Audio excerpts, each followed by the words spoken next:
भवद्वेषिणीम् नमोऽस्तुते व्यासविशालबुद्धे भल्लारविन्दायतपत्रनेत्र येन त्वया भारततैलपूर्णः प्रज्वालितो ज्ञानमयः प्रदीपः प्रपन्नपारिजाताय स्तोत्रवेत्रैकपाणये ज्ञानमुद्राय कृष्णाय गीतामृतदुहे नमः।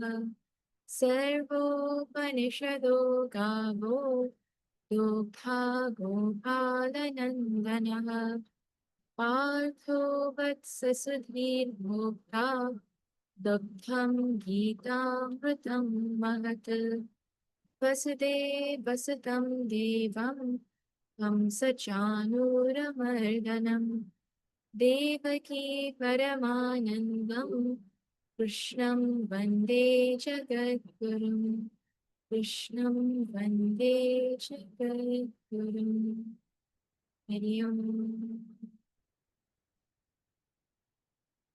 Okay, welcome everybody. We are seeing Bhagavad Gita chapter 17. And we just finished the section on food, and we're now starting the section on yajna. The principle that is being highlighted in this chapter and in the following chapter, actually even in the previous chapter, is if we want to change our character, we actually have to change so many things, including our food. But any progress in our life can really only happen if we see the need for it. For example, we talked about this last class. Only if I see the need for good health will I exercise to maintain that good health. In the same way, it is only if I see a need for a change in character that I will actually do what is required for my character to change. This chapter gives us indications that, along those lines, help us to determine our Shraddha. It points out to us to think about who we worship, how we worship them, why we worship them, what food we eat, all of that, because our Shraddha is an indication of our conviction of the source of happiness and our peace and what is important to us. So we try to divinize the actions that we're doing daily to refine our character. Actually, any simple action that we do daily can become a spiritual sadhana. Like you eat every day, well, multiple times. Okay, well, multiple opportunities to do sadhana each day. You take a shower every day, hopefully at least once. If you live in an ashram, at least twice. That's an opportunity to do sadhana too. Because when we take a shower, we invoke all the tirtha sthanas, right? Like that. So many different ways in which we can do sadhanas. You breathe. Well, I mean, I'm alive. If you're breathing, you have an opportunity to do sadhana. We can do pranayama, pranavikshana, so many different ways in which, through little things in our life, anything can become a sadhana if we do it with the right attitude. And that is where this chapter comes in. This chapter is highlighting how the things that we're doing are classified as sattvic, rajasic, and tamasic based on, a lot of it is based on the attitude with which we are doing it or engaging in it. For example, food. We are supposed to strive to eat less rajasic and tamasic food and eat more sattvic food. Now, if we don't have control over what food we eat because of where we live or our lifestyle, whatever, right? At least we can strive to have a sattvic attitude while eating it. For example, when I eat, I will eat with the bhava that I am offering this food to Bhagavan as the digestive fire in my stomach. I'm eating to sustain my life so I can do sadhana. Or I'm going to make sure that whatever money I use to buy my food, I earned it by fair means. I'm going to eat half belly full.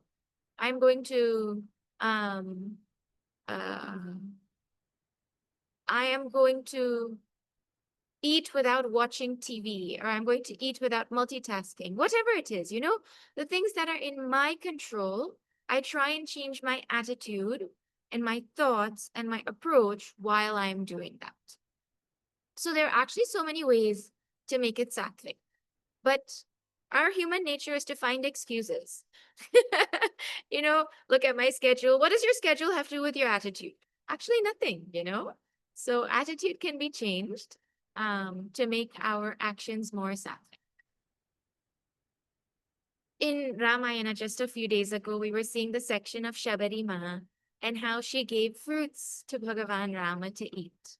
And there's a famous bhajan that tells she tried the fruits first and she tasted them and then she gave it to Bhagavan Rama. That is not in Tulsi Ramayana, it's in some other Ramayana. But now Bhagavan ate that fruit and he considered it surasa ati, extremely tasty. And barambara bakhani, he praised it over and over and over again. So you see, the bhava with which that thing is offered has so much more power than the physical thing itself. The love, the devotion, the sincerity with which she offered it. Of course, Shabarima is totally different, and you're not Lord Rama either to eat that kind of food.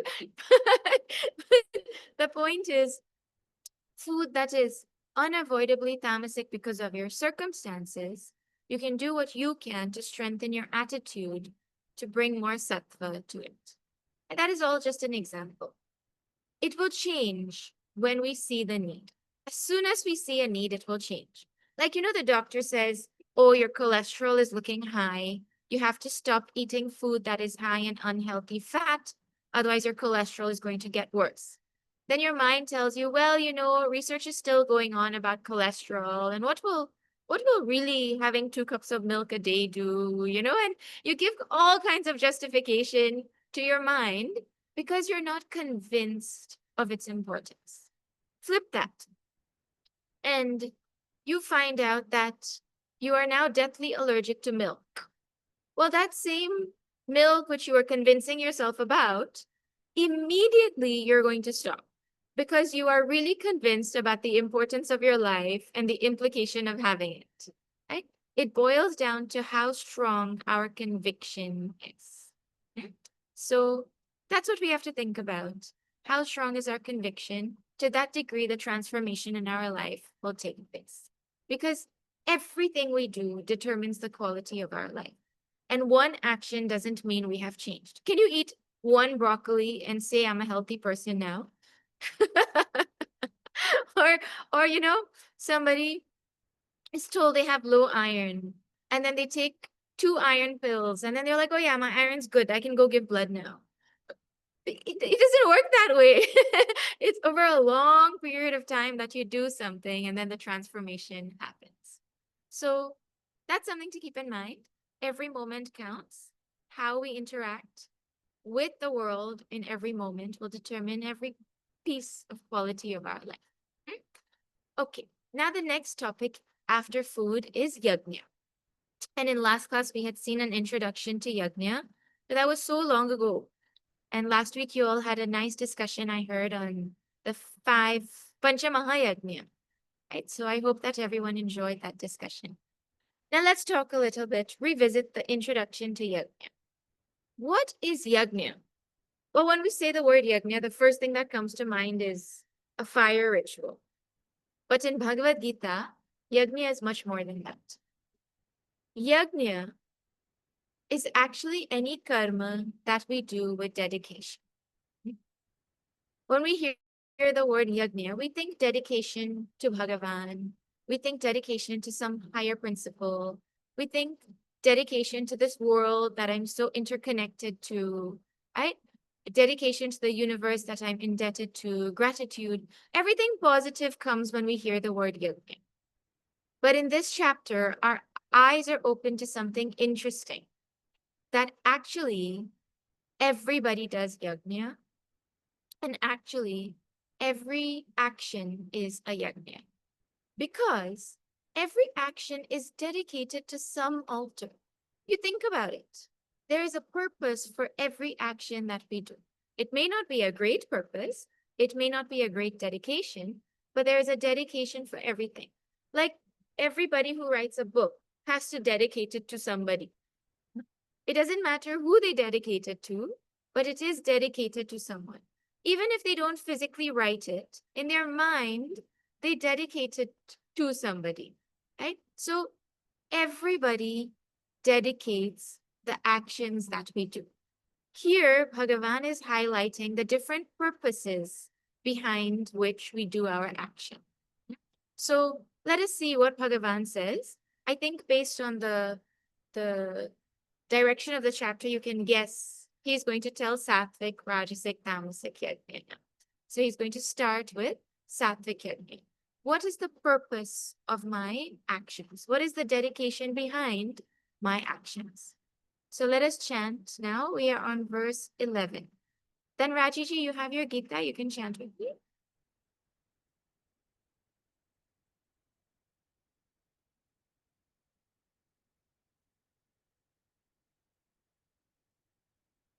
Yeah, or I'll check with someone.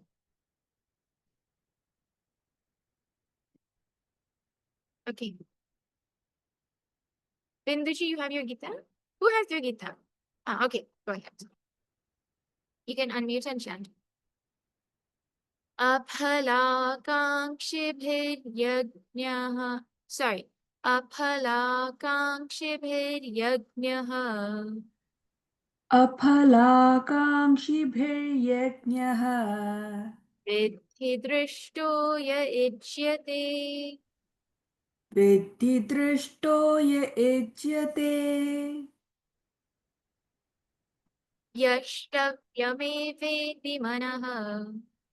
यष्टव्यमवेति मनः Amadhaya sa satvikaha. समाधाय स सात्विकः Sa yajna satvikaha. That yajna is sattvic. Which yajna? Ya ijyate. That yajna which is done. One, yashtavyam eva iti. With the feeling that it ought to be done, that's it. Meaning, it is my duty and it ought to be done. For example, once somebody has done their Janeo Samskara and gotten that Yajna Upavitam, they're wearing Janeo or they have had their Janeo done. You have to do Gayatri Mantra every day. So the fact that I have done my Janeo Samskara means that now every day, no matter what, I'm going to do Gayatri Japa. Because Yashtavyam Eva Iti, it ought to be done. That is it. Like that. Or once a guru tells a shishya something, well, it must be done. It doesn't matter. Like guru says japa must be done every day. I don't need to know the benefit of japa. I don't need to know the reason for japa. I don't need to understand the mantra I'm using. Japa must be done every day. It ought to be done. Like that. Right? Yes, we're at verse 11 of chapter 17. Yashtavyam eva iti comes in the second line. You'll see it's the first word in line 2.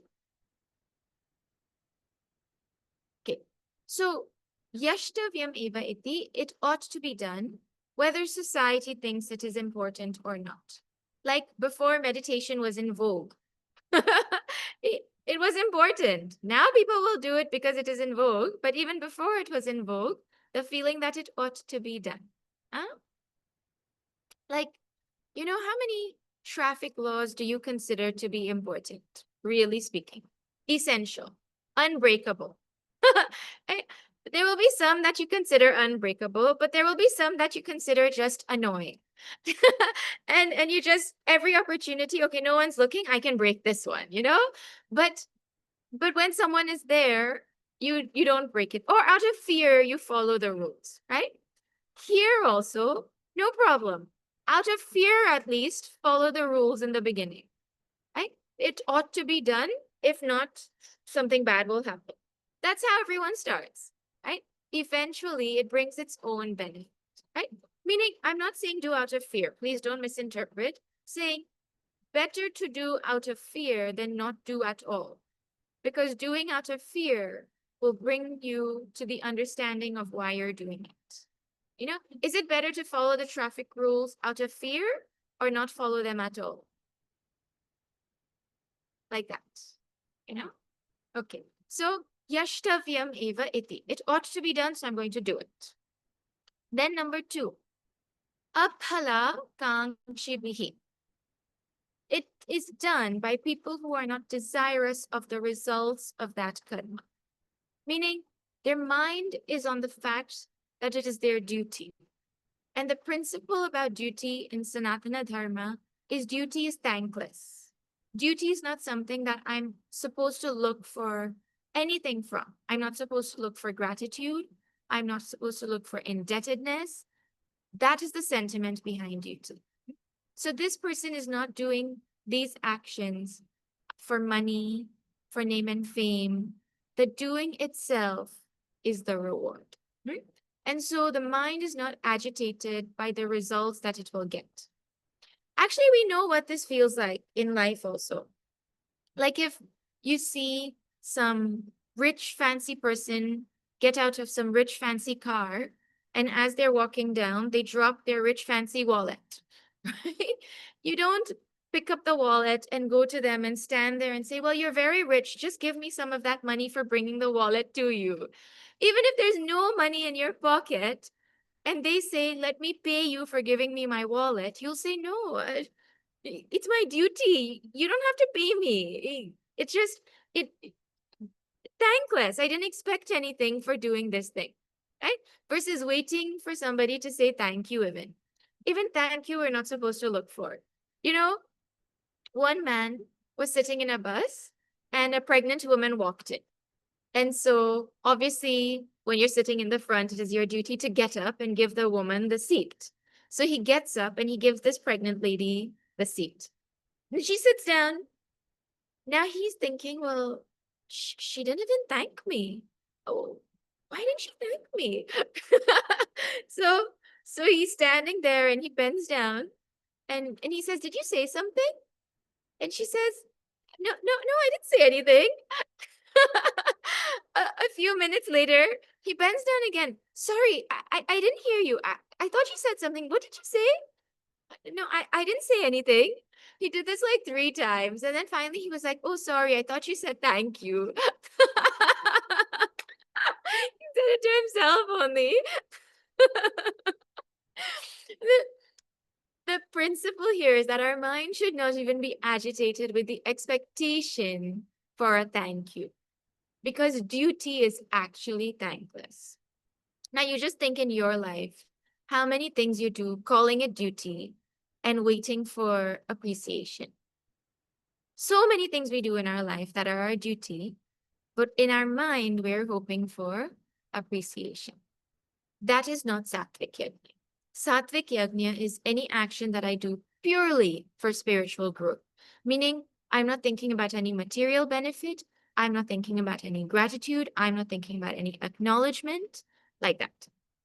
Now, our mind has been trained to look for benefit. So all of a sudden, you hear, okay, sattvic yajna is not looking for any benefit from the actions we do. That mind is not suddenly going to switch, oh, I don't want anything. So what can we do in this transition of trying to make our actions, our yajna more sattvic? Well, what we can do is instead of trying to look for material benefits or external gratitude, we think in our mind, oh, I want to develop purity of mind.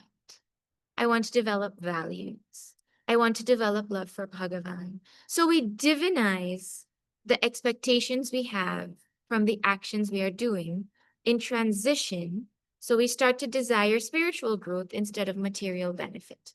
That is one way in which we can try to make our actions more aphalakangshibihi, means more without desiring any tangible result. The other description given is vidhi drishtaha, in accordance with the injunctions and methods of the Shastra. For example, you're not supposed to do puja without taking a shower. Now, if you're supposed to take a shower before you do puja, and you're supposed to do puja before you eat, that means you can't eat without taking a shower. Theoretically speaking. I'm not going to say any more on that. I'm just talking theoretically. You please imply whatever you want from that. uh, Actually, that's what Shastra says. Now, or, you know, we're supposed to do sattvic activity in the morning, very early morning. When the mind is sattvic, that is the time for sattvic activity. Then as the sun climbs and the world and the day becomes more rajasic, our mind also becomes more rajasic. So we're supposed to do rajasic karma in the middle of the day when the sun is there. And as the sun sets and it becomes night, we're supposed to shift into tamasic karma, i.e. sleep, right? So we're supposed to do certain things at certain times. That's vidhi drishtaha. That's in accordance with vidhi. But you say, no, no, now light is there. Let there be light and let me do anything, anytime. That is not vidhi drishtaha, like that, right? Or we're supposed to do certain sadhanas every day. And the purpose of doing certain sadhanas every day is we're supposed to take care of our mind every day. Just like we're supposed to take a shower to purify ourselves physically, we're supposed to do spiritual practices for our mind to be made pure every day. But you go to the dentist and then the dentist tells you you have to floss every day. And you say, no, no, no, hold on. You have to brush every day. I agree with that. But you have to floss every day. I'm not yet convinced. So you'll brush every day and you'll watch the flosser and you'll say tomorrow. That is how we approach our spiritual sadhana, right? I'll shower and I feel like, okay, I showered. But tomorrow I'll do my japa or my puja or let it wait for Saturday. That is not vidhi drishta. That is not in line with what Shastra is telling. I'm just giving examples. There'll be endless examples. I'm just giving a few. Then manasandhaya. Manasandhaya is having calmed, quietened, purified our mind. So we're doing this. You know, our mind is pure and calm and quiet when it is not agitated by what it is going to get. When your mind is not seeking results, automatically it becomes quiet.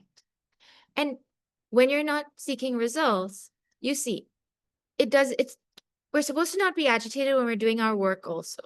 But you know how it goes. You're sitting there and you're working on some project, and then your phone, which is at hand's reach, it beeps. And that beep plants an agitation in your mind to find out who has sent this message, right? So now you're working and you know you should continue doing your work. And if you stop, then you're going to be multitasking and then you're going to lose focus. And then you know it's not efficient and whatever. But that agitation is just so strong that the mind reaches out and it picks the phone and it looks at it and it checks the message. And then half an hour later, you come back to your work. Why? Because of a little beep. Doesn't even have to be a beep. It could just be a vibrate or a light could just show up. Right? But the mind is undisturbed in doing action when it is sattvic yajna, because you're doing the action without any agitation in the mind. So when you do actions without desiring anything, doing it as a duty, following proper protocol, well, then that any action becomes sattvic yajna. Okay, you'll notice the concept of sattvic yajna is sounding exactly like karma yoga. That is what it is. And we saw the sentiment that because we are so dependent on this whole universe, we owe our life to the universe. And if we don't engage in sattvic yajna, we're incurring debt. And everyone strives to make sure that they don't leave a debt for their children financially, but no one thinks about the debt we have to society. No one thinks about the debt we have to this world. We should try to make sure we don't leave this world in debt. When we do Pancha Mahayagna, we incur less debt. Okay, anyways. Let us now see. I think that is enough for now. Let us see now verse number 12. Rajasik Yajna. So let's chant. Bindeji. Abhisandhaya tu phalam अभिसन्धाय तु फलम् dambhartham api chevayat दम्भार्थमपि चैव यत् ijyate bharata shrestha इज्यते भरतश्रेष्ठ tam yajnam vidhirajasam. तं यज्ञं विधिराजसम्. Okay, tu. In contrast to the yajna which was just told, ijyate bharata shrestha, O Bharata Shrestha, O best among Bharatas, O Arjuna, that yajna which is done, one, abhisandhaya tu phalam, always eyeing the result, always thinking about the result. I don't need to say much. Actually, everybody knows this. You ask a young child, why do you go to school? We actually asked these like 6, 7, 8-year-olds in a camp, why are you going to school? To get rich. Straight, no hesitation. Why are you going to school? To get rich. Not to learn, not to get educated, not for, to get rich, right? Why do you go to extracurricular? To put stuff on my resume so I can get rich. Why do you go to work? To get rich. Why do you take care of your family? Not to get rich. I mean, that's the opposite of getting rich. I take care of my family so that they love me. People will have all kinds of reasons for all actions that they do. And any subtle result that we are looking for in the actions that we do counts as Rajasic Yajna. Any subtle result counts as Rajasic Yajna. And to clarify that, Bhagavan, next word is Dambhartamapi, meaning for the purpose of Dambha, to show off, pomp and show, means not only should I get the result, but everyone should also know that I got the result. I should get some name, fame, recognition from this action that I was doing.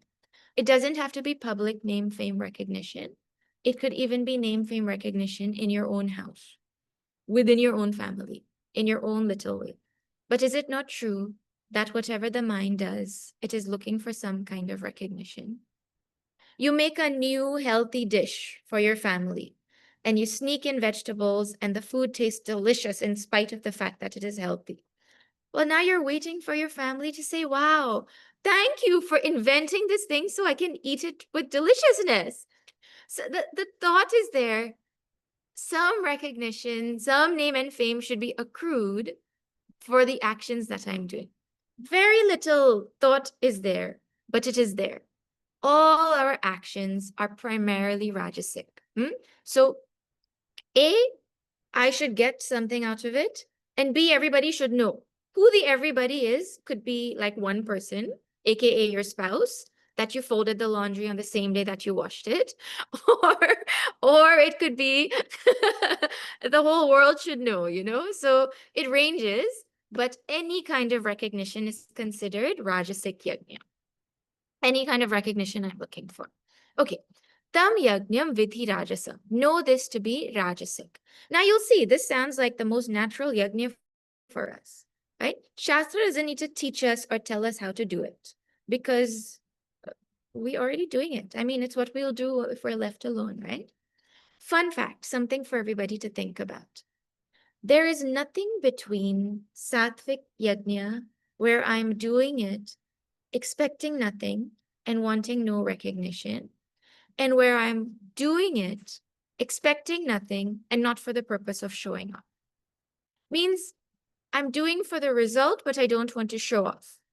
There's no in between yajna that's like that. You understand what I mean?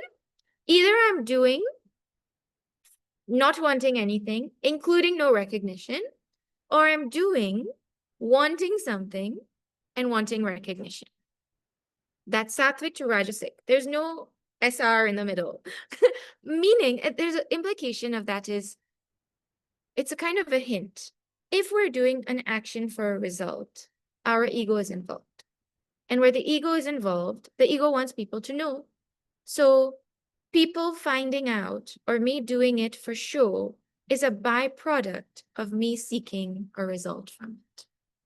Give it thought and see if that is true, how true it is. Now, if this is our bhava, even if we're worshipping sattvic devatas, it will be rajasic shraddha. It will be a rajasic yajna because attitude is most important. What is the attitude in short? Sattvic yajna is an attitude of giving, and rajasic yajna is an attitude of getting. So the measure of success in yajna is completely different based on if it is sattvic or rajasic. And now graduation season is up and all. One of the things that we emphasize to our youth, especially when they're going out to university and in the world and all, is to stop asking themselves, what do I want to become when I grow up? And to start asking, how do you see yourself contributing when you grow up? Because if we think, what do I want to become? The focus is on me. And when I think, what do I want to contribute? The focus is on what I can give to the world. It's a small shift in thinking, but it brings, in wording, but it brings a big shift in our thinking. So we have to try to move from rajasic to sattvic. Okay, well, this was rajasic, then what is going to be tamasic? Let us see. Vidhihinamsrishtannam विधिहीनमसृष्टानम् mantrahinamadakshinam मन्त्रहीनमदक्षिणम् shraddha virahitam yajnam श्रद्धाविरहितं यज्ञम् tamasam parichakshate.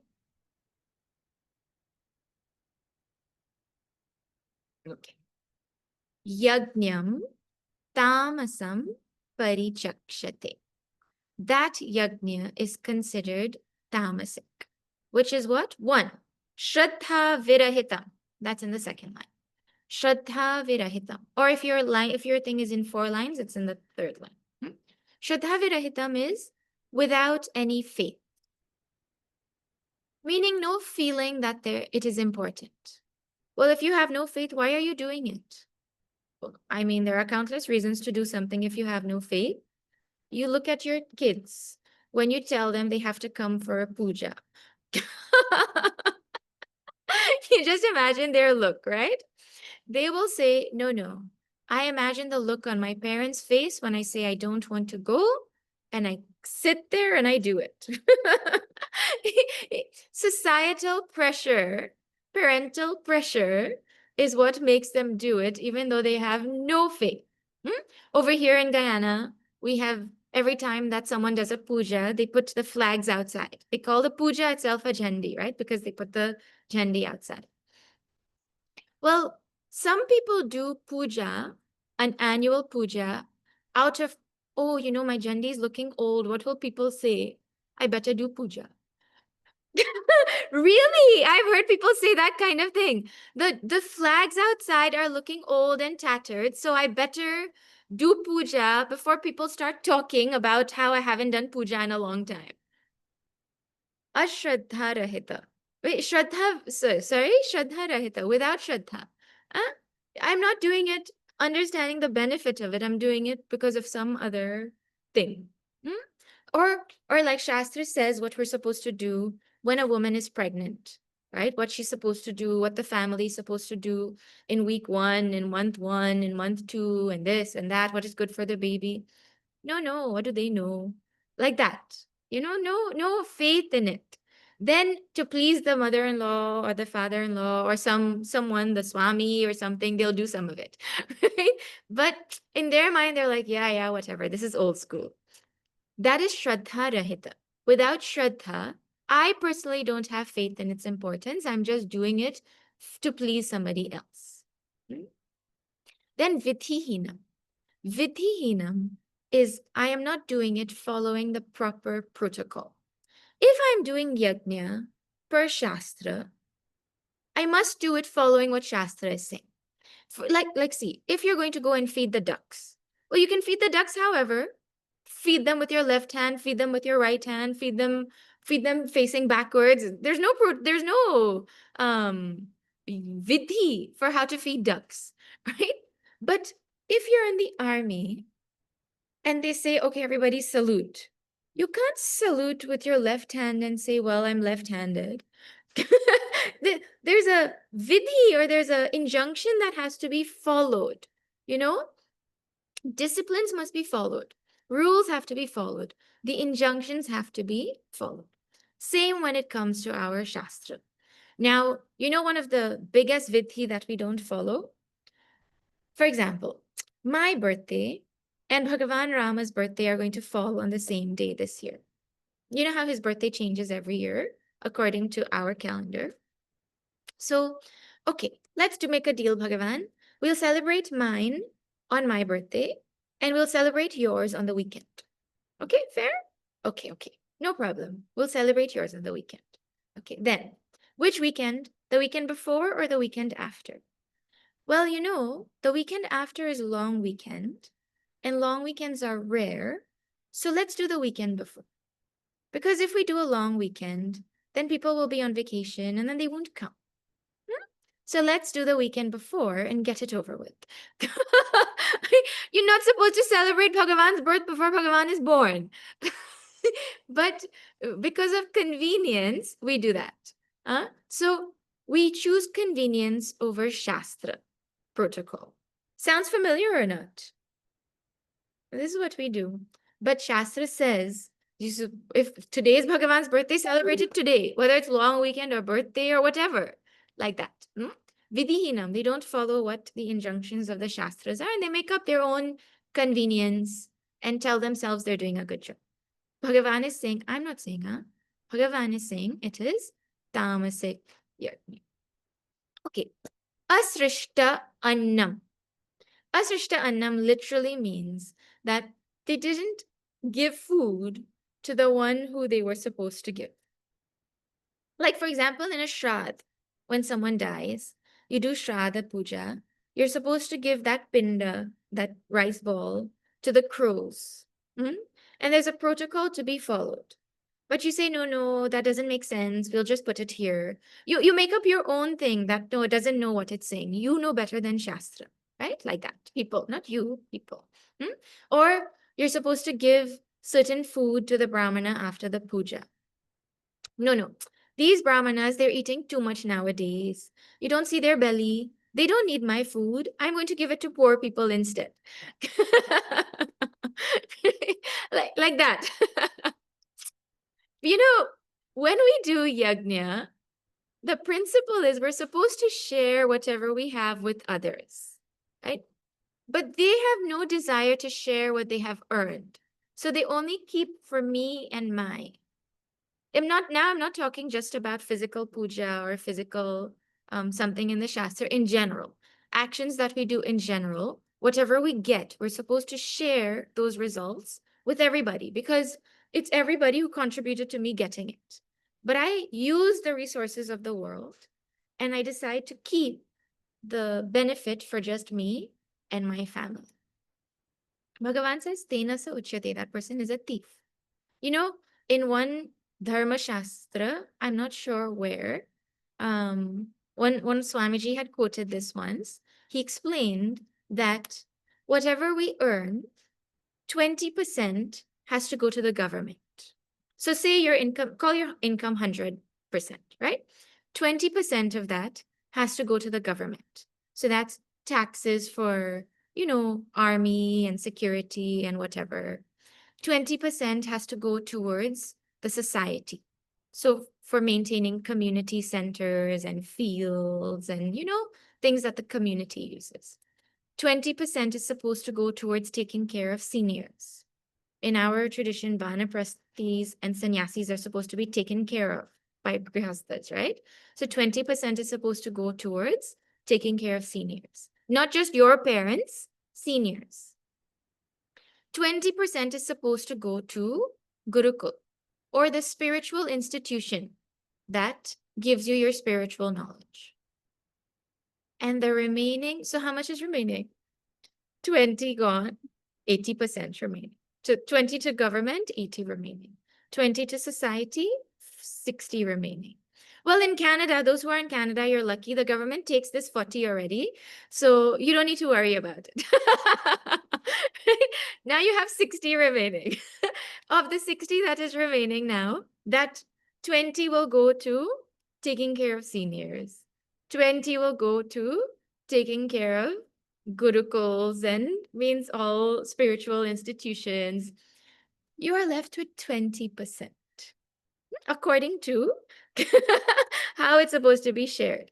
Now you'll say, but 20, so now you have two options. Either you learn to live with less, or you try to make more.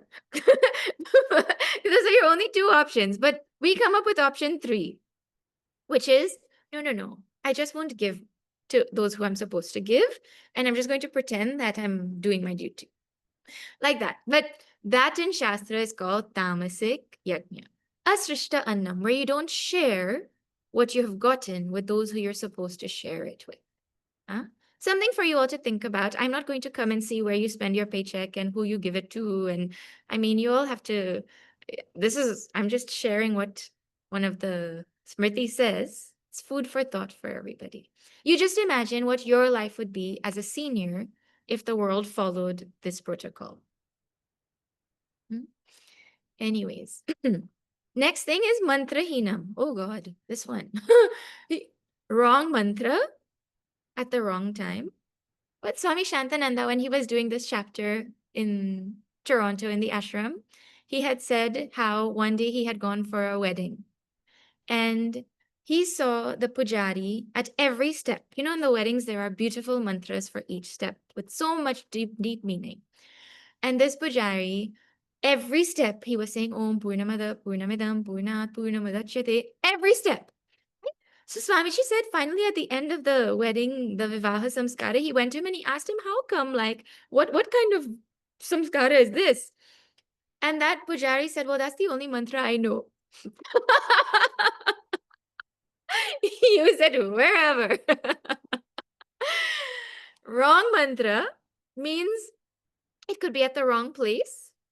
Wrong vidhi, mantrahinam could also mean wrong pronunciation. You want to hear wrong pronunciation? You come and spend some time here. You will hear wrong pronunciation galore. Huh? Actually, everywhere you will hear wrong pronunciation. Everywhere you'll hear it, right? And then wrong swara also. Vedic mantras have swara. They have an intonation. You chant high, middle, low, right? They're supposed to go like Om Trambakam Yajamahe Sugandhim Pushtivardhanam. It's supposed to be chanted exactly like that, in exact that tune. I'm calling it a tune, in that swara. People will sing it. That is called mantrahinam. If you hear somebody who understands the importance of this, even trying to explain this, like once I heard Guruji explaining how you're not supposed to sing Gayatri Mantra. And he sang it out of demonstration, and he apologized to Bhagavan for saying that one line as a song for demonstration. You go on YouTube and you play something and they're singing it. It's not supposed to be sung. That is considered mantrahinam. It's supposed to be chanted with intonation. So like that, you understand it's supposed to be chanted properly. If you don't know how to chant it properly, you don't chant it. That kind of shraddha is there, that this is how it is supposed to be done. Or Mantrahinam also means wrong implication of the mantra, meaning you take some other meaning which is actually not meant. Like, at the end of Vishnu Sahasranama, we chant Shri Rama Rama Rameti Rame Rame Manorame, that, right? The story behind that, I don't know if you all know the story, is one day, Parvati Ma had learned to chant Vishnu Sahasranam. Right? And she went to Lord Shiva and she said, I am so busy every day. Look, I have to take care of Kartikeya, Ganesha. I have to do this, I have to do that. So much to do that I don't get time to sit and chant this full Vishnu Sahasranam every day. So she's telling Lord Shiva, I don't always get time because my day is so busy. And Lord Shiva says, oh, no, no, no. You know what? In that case, you chant the name of Rama, and that itself is Sahasranama Tattulyam. Right? It's equal to 1,000 names of Bhagavan Rama. You chant Rama, and that is considered equal to 1,000 names.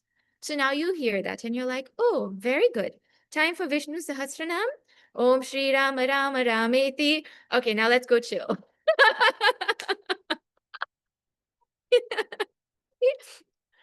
There's a purpose for which that mantra was that shloka is chanted. There's a reason which you follow it. There's a time in which it is applied. So you don't take wrong implication of it, right? So like that, mantrahina. Then adakshina. Adakshina means no dakshina, or they don't give properly. When you do puja, you're supposed to give dakshina to the pujari. But people say, oh, no, no, he has enough. I don't need to give plenty because he has enough. Look at him. That is just excuses actually to feed our greed. And the proof is if you go to a 5-star hotel or restaurant, when you you pay at the end, is it not to fatten the pocket of the owner who already has a fat pocket? Do you say, oh, no, no, he has enough. I'm not giving him. You can't say that. You've gone there. You have to give, so you give without questioning. But in this case, people say no, no, no. Or they try to cut corners in the way they give.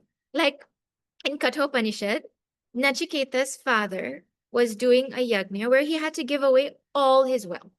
The yajna that he was doing, one of the vidhis is whatever wealth you have to give it. So he waited till the cows had drunk their last water and given their last milk and eaten their last grass. Means he waited till he literally milked it till the end. When there's nothing left in the cow is when he said, okay, now I'm going to give this cow away. Right? You wait till there's no wealth left to say, I'm giving all my wealth away. That is called adakshina. But the principle in our Shastra is nothing is supposed to be given. Nothing is supposed to be taken for free. It is our responsibility to give. Okay. Now I'm talking, this is coming in the context of puja. We're supposed to give the pujari. If people don't give, how will the pujari live?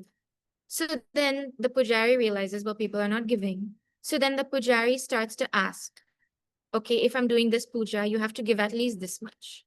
Then the pujari starts to think like a businessman. Then from a brahmana, they become a vaishya. They become a businessman now. Huh? They're not supposed to ask for anything. They're supposed to be content with whatever comes. But the other side is society is also supposed to give, understanding the principle that we don't take anything for free. If they're protecting Shastra, which is the most valuable thing, I ought to give like that. So adakshinam is this sentiment that, no, I don't need to give this much. There's a story, I don't know if you've all heard this story, of a king who decided he wanted to do a huge Rudra Abhishekam one day. And so he said everybody in the town had to contribute for this Rudra Abhishek 1 kalash of milk. So everybody had to come and bring 1 kalash full of milk and put it in this big, I don't know what it's called, some big vessel that from that they would do the Abhishek, right? So everybody in the village came, and that vessel is so huge, you have to climb a ladder and then you pour the thing in, right? So everybody was coming one by one, one by one. And then one man thought, well, everybody is giving milk. What is the difference if I bring water? Nobody will know. So instead of taking a kalash full of milk, he takes a kalash full of water. And he goes up the ladder and he pours it in. And I mean, it's a kalash. You can't see what is inside. No one knows what you poured. So he poured a kalash full of water into this big thing that they're collecting all the milk in. Well, the next day, when it was time for Rudra Abhishekam, that whole big pot was filled with water because everybody thought that everybody else is going to bring milk. So everybody just brought water. Means I feel like the next person is going to do, so I don't need to do. That is called adakshina, taking without giving fairly. Okay, tamasic yajna. This is tamasic yajna. I don't feel what Shastra is saying. It is saying for a reason, or I don't feel it is important, or I feel like I know better than Shastra. If you're doing, do properly. That is the principle. Now, this will apply to work also, because I mean, when you go to work, work is considered worship.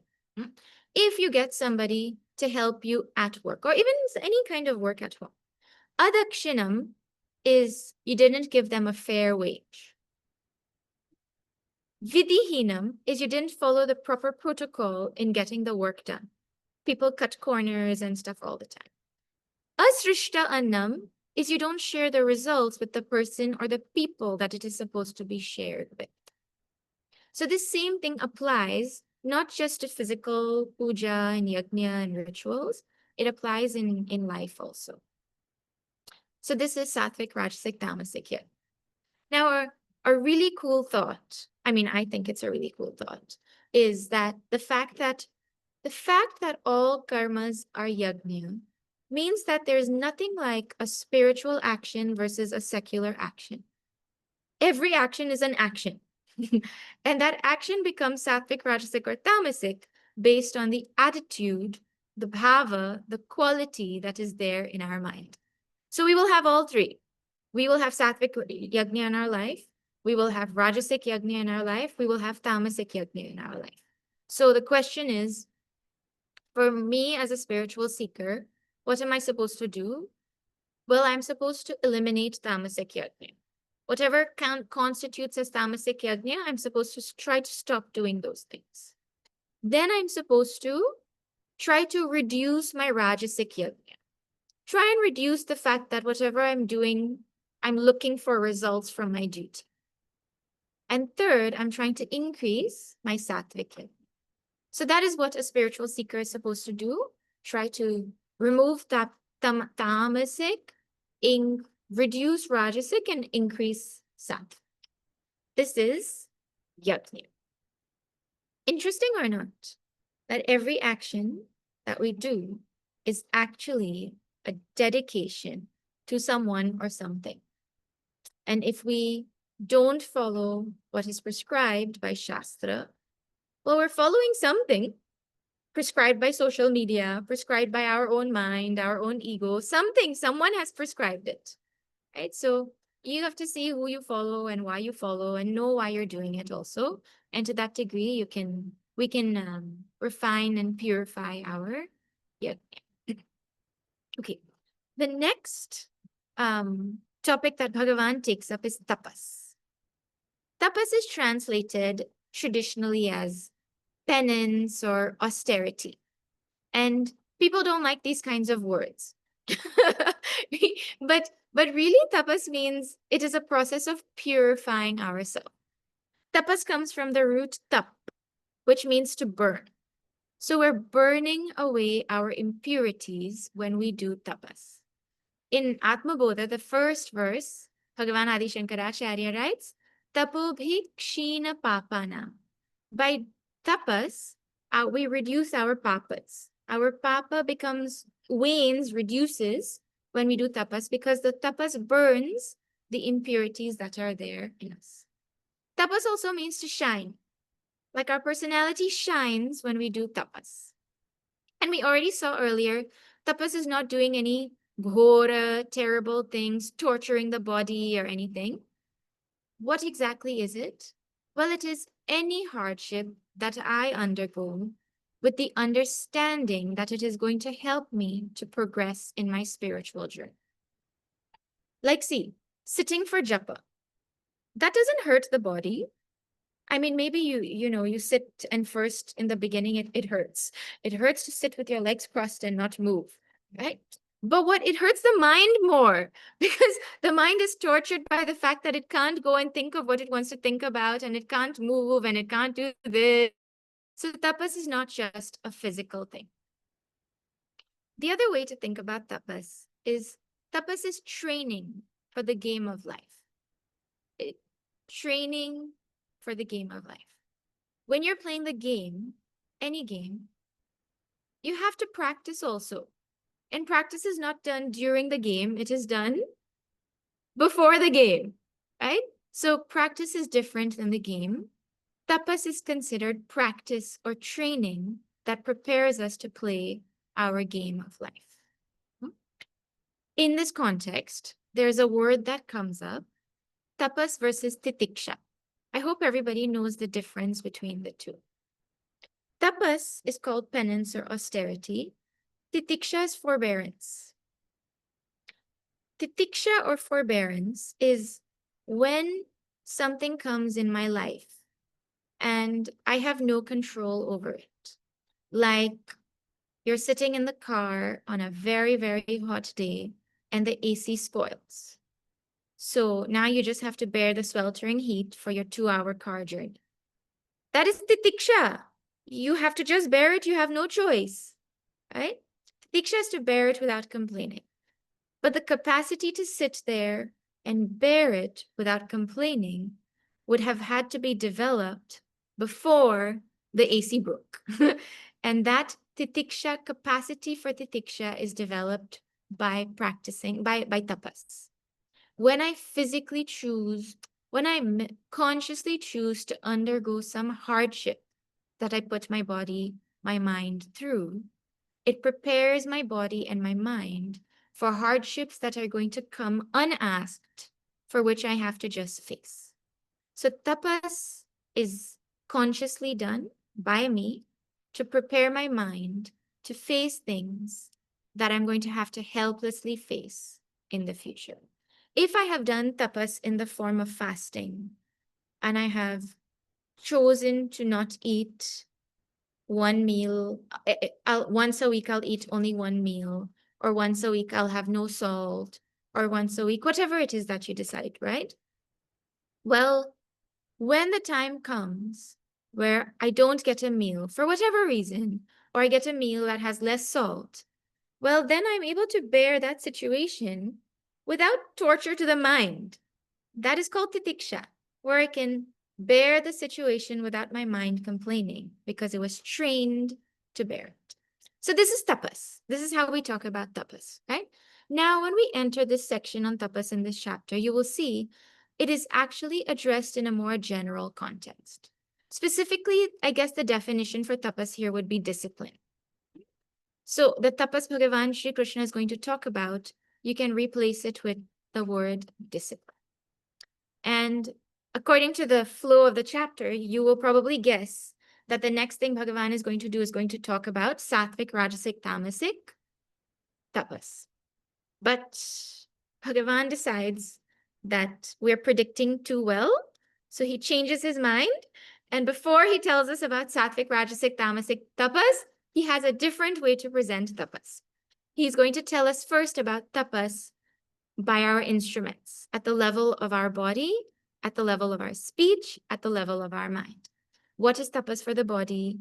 What is tapas for the speech? What is tapas for the mind? First, he'll talk about that, and then he will talk about sattvic, rajasic, tamasic tapas. So everything else was in 3. Here, there's 6 things to think about when it comes to tapas. That shows us how important tapas is. Correct or not? So next week, we'll pick up with tapas for body, speech, and mind. Okay, we'll pause here. I will do one om, and then I will open for questions. I left some time for questions today. I know you all had discussion last week, and then the week before we didn't have class. So we'll spend some time with questions, and it's good to see you all again. Good to be back. Oh.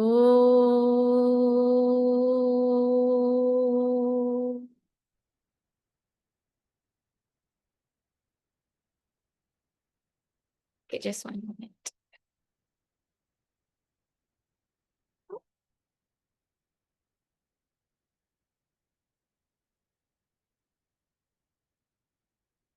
Okay. Questions. Anyone have any questions?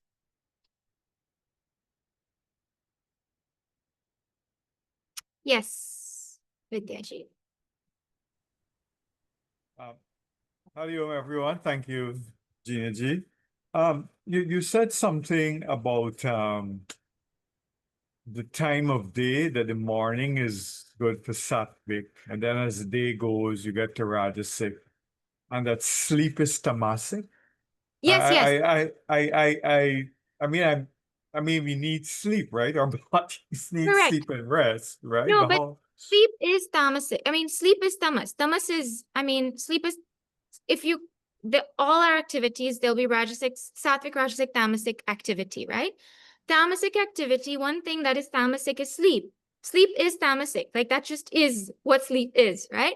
And everybody needs all three in their day. We need sattva, we need rajas, we need tamas. We're not saying tamas is bad and you have to eliminate it totally.